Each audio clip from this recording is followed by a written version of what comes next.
back outside.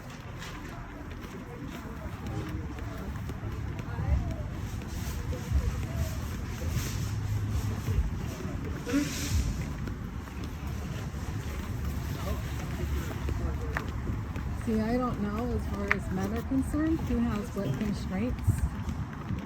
So like a man inside of a store that might have some reason why he's either not supposed to be recorded or why he's supposed to enforce. Would I say enforce? Yes. Or why he's supposed to enforce not recording where he is.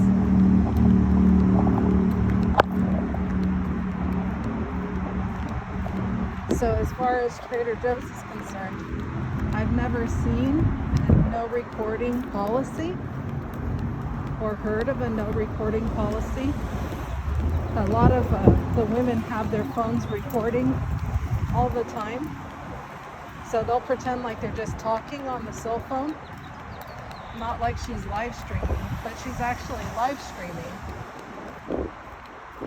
But as far as anybody being able to tie her down to it being undeniable that she's live streaming, she has that plausible deniability because her phone doesn't show that she's live streaming. So it doesn't show that she's recording. And so I just went into like probably like a I don't know, ghost mode as far as recording is concerned, because he would be aware that the phone's still recording even when I hit the stop button.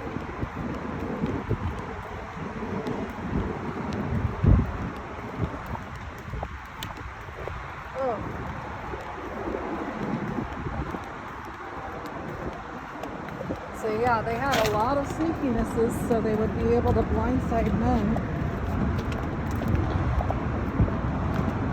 and treat them like they're some lower class.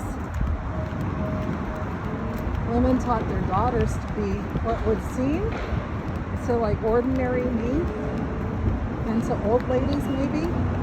Like she would seem like she's pretentious, but you would assume that she's harmless. And then it was supposed to blindside men, but that is not what this is.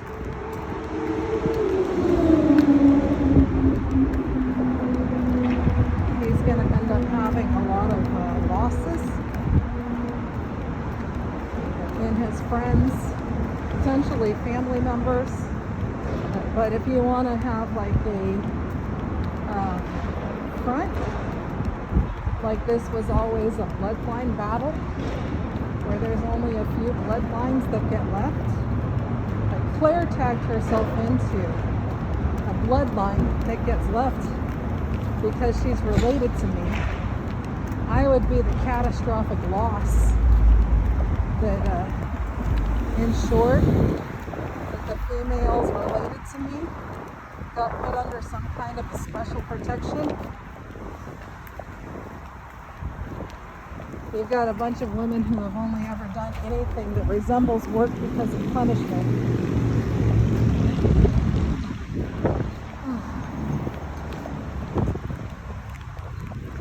So yeah, what they did inside of the law firms, it counts as work as far as the lawyers are concerned. You can't explain how you have so much administrative function that occurred when you don't have that much staff. But the truth is that she doesn't want to walk on the flight deck. And so for her, it doesn't count as work. It counts as she doesn't have to walk. She just staples paper instead. That's easier. And then she learns stuff. And the information that she learns is sensitive. But as far as it being sensitive, if you've got an entire gender that is the problem. Those men, knowing that that sensitive information was compiled by somebody who is not an employee of that law firm, but it does count as work that got done, then he knows already that she's doing punishment service hours instead of walking the flight deck. I don't know if Barbara Ernst pretends to manage this demographic of women that are onshore, but I think that was a heads up that Kevin Anderson got given. That's like one of those covert, it'll sink in like when it's time heads ups, because ProSystem, CCH ProSystem, had tax preparation services that were onshore and offshore, and Barbara was the one who kept recommending women to come work for the accounting firm. But those women, because they're onshore, they all got paid either a salary or wages. They didn't have to walk on the flight deck if they weren't employed. And Kevin showed that those women could be employed.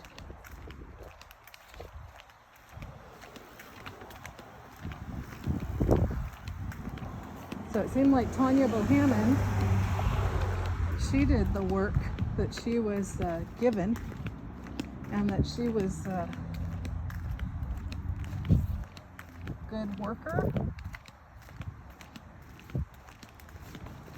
She answered the phones, and she did filing, and she assembled tax returns.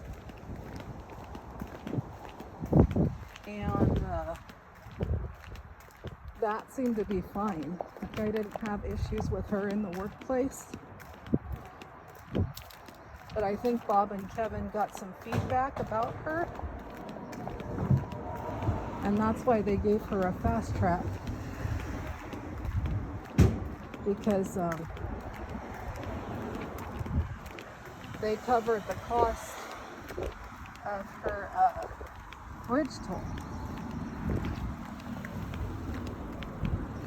And I think it wasn't like they were trying to put her under any kind of restrictions as far as her travel's concerned.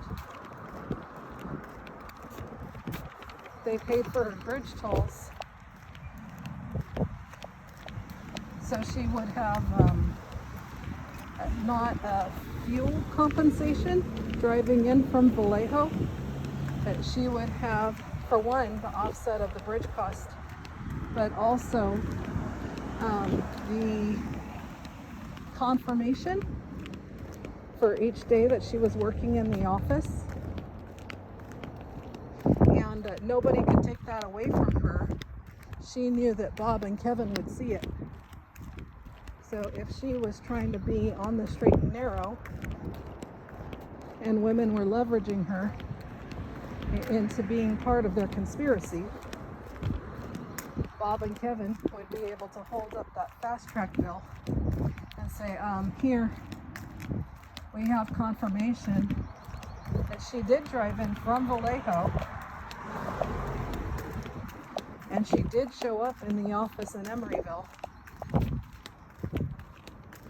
And so as far as your accusations about Tanya Bohannon are concerned, you'll have to not yoink that from us or from Fast Track. We're able to vouch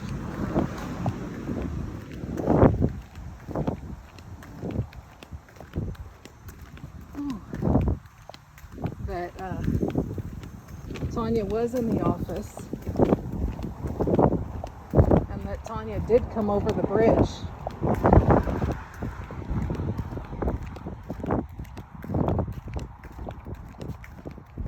So I don't know how much drama is about Tanya Bohannon having the fast track that got given to her by Bob and Kevin.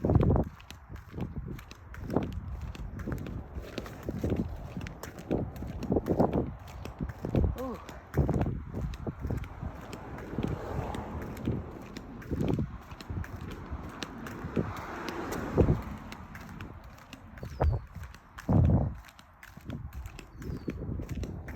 I forgot to check on the price of the tortellini.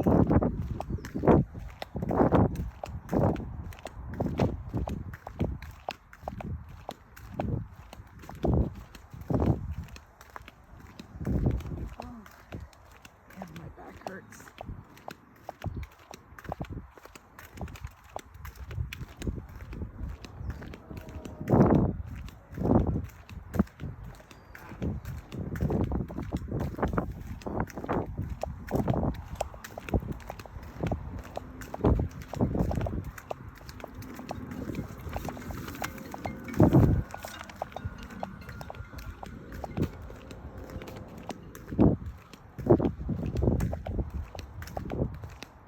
Guessing it's the pasta that had the tax on it. Whew.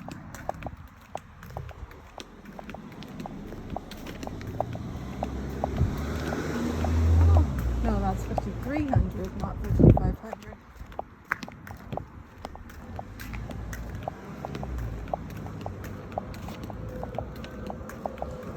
So yeah, John Ziegler, he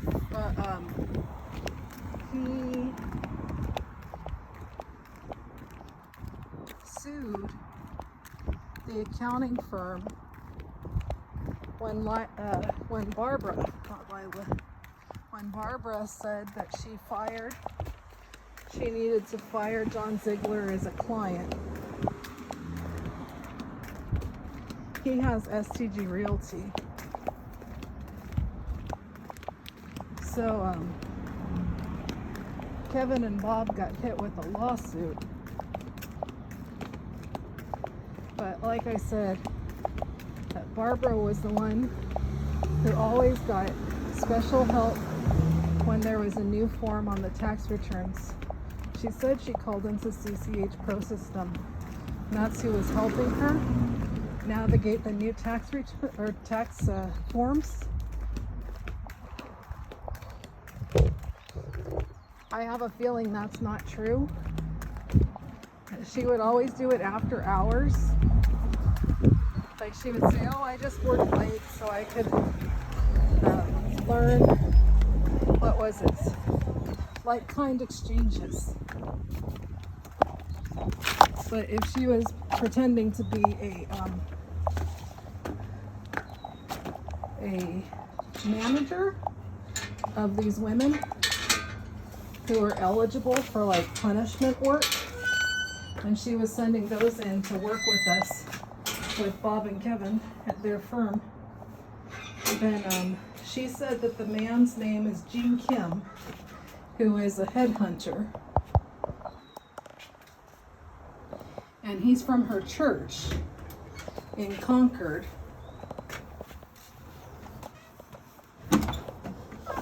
So, okay, we're back.